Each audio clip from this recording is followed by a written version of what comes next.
ce geste de toi viendra mon secours. Viens semer dans mon âme le grain de l'amour. Je traverse un désert et je meurs de soif. Montre-moi le mystère qui garde la foi. Bonjour, bienvenue à votre émission La Victoire de l'amour en ce jeudi 26 juin 2025. J'espère que vous vous portez bien chez vous. On rejoint tout de suite pour sa chronique Martin Larocque et à l'homélie, ce sera le père Michel Marie de Paris.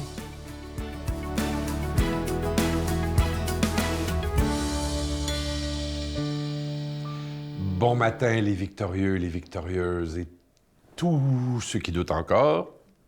Vous êtes de moins en moins, je le sens.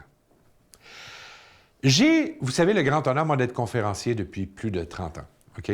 Et surtout avec des groupes de parents. J'ai travaillé beaucoup avec des groupes de parents. Je donne pas de vérité, je dis pas que je comprends c'est quoi la parentalité. J'ai encore des enfants, fait que je le découvre encore, même s'ils sont adultes. C'est des réflexions, mais des fois, ça me tente de donner des petits conseils, tu sais. Puis pas de promesses. Ben, c'est pas vrai. Je promets une chose. Je promets la seule chose aux parents, c'est que peu importe ce que vous allez faire, vous allez être jugé par quelqu'un. Il y a quelqu'un, quelque part, qui va vous juger. Puis là, évidemment, vous allez me dire, « Ouais, mais pas juste les parents. » Effectivement, c'est pour ça qu'on s'en parle ce matin, tu sais. Un jugement, ça a l'air toujours d'un petit commentaire innocent au début. OK? Mais ça sonne plus comme un compliment. Vous savez ce que je veux dire? Là? Il y a quelque chose qui fait mal à l'oreille, mais on ne sait pas pourquoi. Mais le jugeur, OK, j'ai appelé ça comme ça. Le jugeur, celui qui juge, c'est parce qu'il est interpellé par quelque chose d'imperceptible que vous avez fait, mais qui est juste assez fort chez lui pour réagir. OK? Fait qu'au début, c'est comme inconscient, ce que le jugeur ressent, mais ce qui est déroutant, c'est que plutôt que d'être curieux par rapport à cette chose-là, il la condamne. Il la juge. OK? Mais la bonne nouvelle là-dedans, puis ce qui est rassurant pour le jugé, celui qui se fait juger, c'est qu'ils réagissent pas tant, bon, sur des conneries, une connerie c'est une connerie, là, mais ils vont réagir sur quelque chose que vous avez fait, et très souvent, ils vont avoir réagi sur votre audace, votre courage, les gestes que vous avez faits qui étaient empreints de liberté. C'est ça qui interpelle les gens. Puis parce qu'on ne sait pas trop quoi faire avec sur le coup, parce qu'on ne prend pas le temps de s'informer, on juge. Tu sais? Je dis souvent que les gens, ils réagissent sur les gestes que vous posez, mais c'est parce que, n'oubliez pas qu'ils ne voient pas le choix que vous aviez. Si vous avez pris cette décision-là, c'est parce que vous aviez un choix, puis eux, ils sont pas là. Fait que l'autre bonne nouvelle pour celui qui est jugé, c'est qu'avant de prendre tout ça de façon personnelle, je vais vous parler du jugeur en vous disant, voici le processus. Parce que si vous avez été audacieux, courageux, vous avez fait quelque chose qui était totalement vous, regardez bien comment ça va se passer dans sa tête. Le jugeur, il va regarder. Il va regarder juste ce qu'il voit. Il va détester. Ou ça va y résonner quelque chose en lui. Souvent, c'est de la jalousie. Ça risque d'être de la jalousie. OK? Après ça, il réagit tout de suite. Il condamne, il chiale, il crie, il fait quelque chose. Tu sais, le petit compliment, là, il va arriver là. Paf! Après ça, il s'en va. Après ça, il réfléchit. Parce que son cerveau continue, là. Puis après ça, il va vous copier. Votre audace, votre courage, votre geste de liberté, qu'est-ce que ça a fait? C'est que ça l'a inspiré. C'est-tu pas assez magnifique, ça? C'est ça qui va arriver, littéralement. Alors, continuez donc à vous inspirer vous-même en étant juste ce que vous êtes. Faites-vous-en pas avec le reste. Vous en valez la peine. Notre Père qui es aux cieux, Que ton nom soit sanctifié, que ton règne vienne, que ta volonté soit faite sur la terre comme au ciel. Donne-nous aujourd'hui notre pain de ce jour. Pardonne-nous nos offenses, comme nous pardonnons aussi à ceux qui nous ont offensés. Et ne nous laisse pas entrer en tentation, mais délivre-nous du mal, car c'est à toi qu'appartiennent le règne, la puissance et la gloire pour les siècles des siècles. Amen. Je continuerai à croire, même si tout le monde perd espoir. Je continuerai à aimer, même si les autres parlent de haine. Je continuerai à construire, même si les autres détruisent. Je continuerai à parler de paix, même au milieu d'une guerre. Je dessinerai des sourires sur des visages en larmes et je tendrai les bras à ceux qui se sentent épuisés. Oui, je continuerai à croire.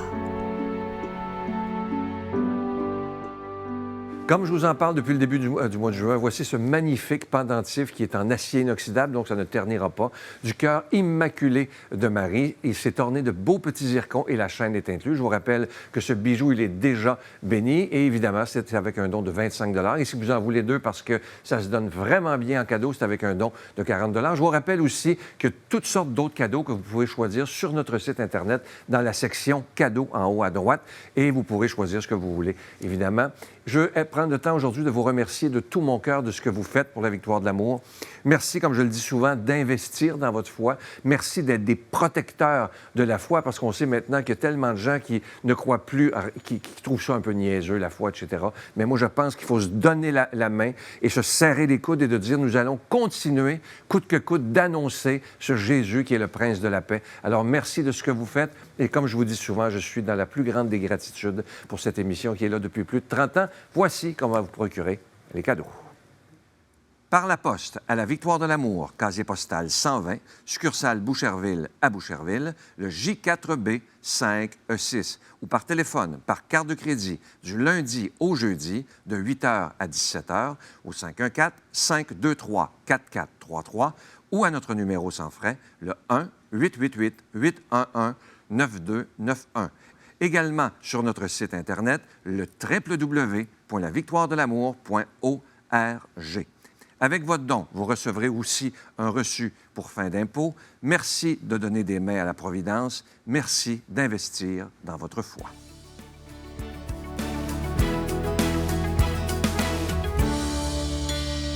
Mon Dieu, donnez-moi la sérénité d'accepter les choses que je ne peux changer, le courage de changer les choses que je peux et la sagesse d'en connaître la différence. Amen.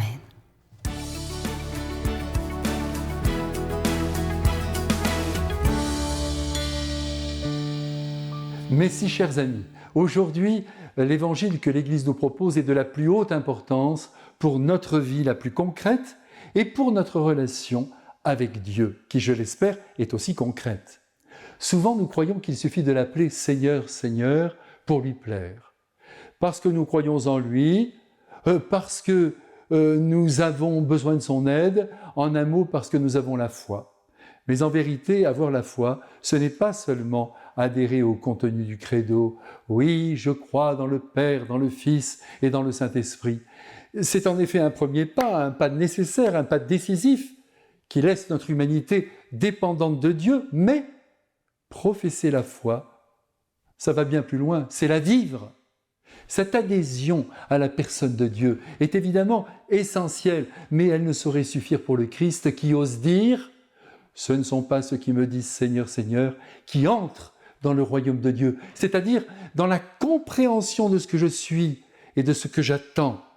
Mais ceux qui font la volonté de mon Père, voilà ceux qui vivent vraiment dans ma belle lumière. » Et cette volonté du Père, elle consiste à obéir aux préceptes évangéliques. En un mot plus juste, à les vivre. On peut être croyant, ne pas douter de l'existence de Dieu et ne pas vivre dans sa lumière. D'ailleurs, il m'est arrivé, comme à vous sans doute, de rencontrer des gens qui, pour rien au monde, ne rateraient la messe du dimanche, mais qui professent des idées contraires à celles de l'Évangile. Et de ce point de vue-là, de fait, personne n'est vraiment au point, ni moi qui vous parle, ni vous qui m'écoutez.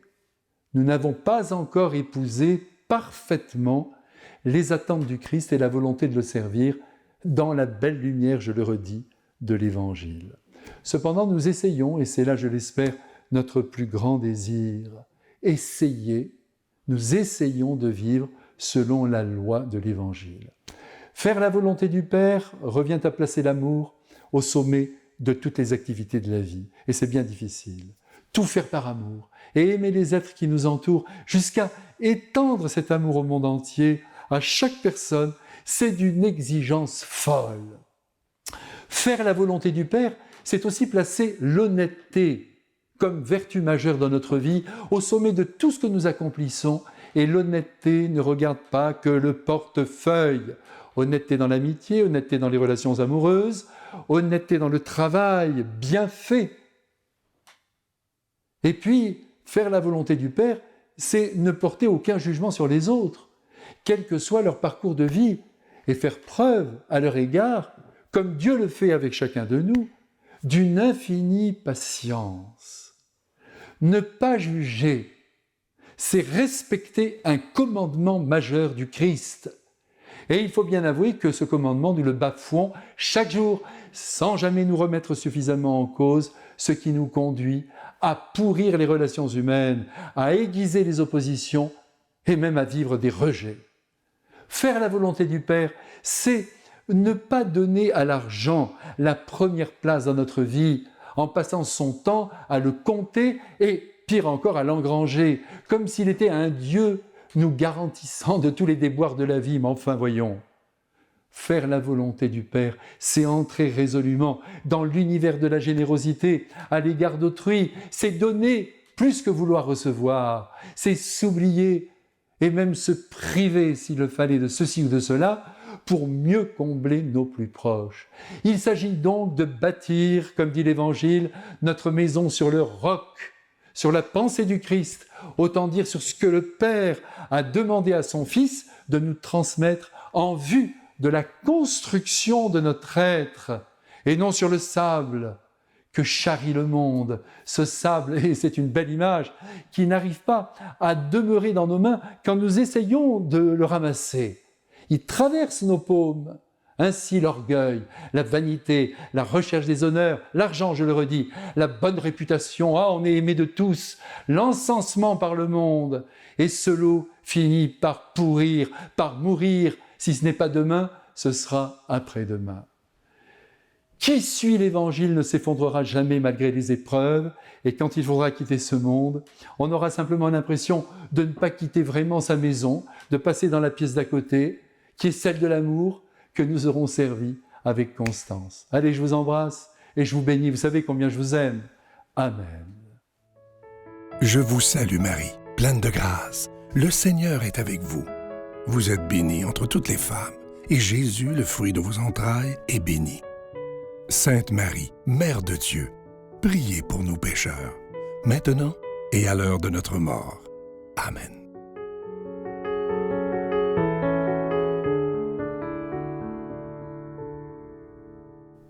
Mes chers amis, le mois de juin tire à sa fin, mais c'est encore le temps pour vous de vous procurer ce bijou, ce magnifique pendentif du cœur immaculé de Marie. C'est le cadeau du mois de juin en échange de vos dons. Merci pour votre participation à la mission de la Victoire de l'amour, d'annoncer la bonne nouvelle de l'amour de Dieu à la télévision et sur Internet. Ce bijou est déjà béni, il est en acier inoxydable, il vient avec la chaîne, donc ça ne ternira pas. Merci pour votre précieuse contribution à cette mission d'annoncer l'amour partout. Merci d'être là. Je vous souhaite une excellente journée. Je savais que ça allait pas, là. Fait que, ouais, biopsie, échographie du sein, et là, on se rend compte que c'est un cancer agressif. Fait que c'est comme, va falloir sortir ton bébé de là rapidement pour commencer la chimio. Dieu te bénit et te garde. Il rayonne sur toi. Il t'accorde sa grâce. Ton Dieu se tourne vers toi et te donne sa paix.